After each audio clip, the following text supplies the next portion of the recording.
Instant vortex not heating? Try these fixes. If your instant vortex feels underpowered, barely heating, not crisping food, or running without cooking, here's how to fix it fast. Step 1. Use the air fry tray, not a pan or foil. For proper airflow, always use the basket with the perforated tray inside. Don't place food directly in the basket without the tray, and don't block the holes with foil or paper. If the airflow is blocked, the heat can't circulate and the food cooks unevenly, or not at all. Step 2. Check the cooking temperature and time. Some smart programs default to lower temps.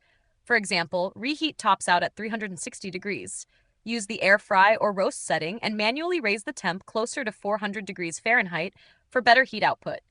You can also tap temp time and use the dial to increase time or heat before starting. Step 3. Preheat before adding food. If you're putting food in before the unit preheats, it'll take longer to crisp and may stay soggy. Let the preheat cycle finish and wait for the add food prompt. That's when the fryer is at full temperature. Step 4. Clean the coil and basket tray regularly. Grease buildup on the coil or tray can absorb heat and reduce cooking power. Pull the basket and check the underside of the tray and the area near the heating element. I use a soft brush that's heat-safe and flexible enough to reach the corners. It helps restore full heating power and keeps the airflow moving right. Step 5. Plug directly into a wall outlet.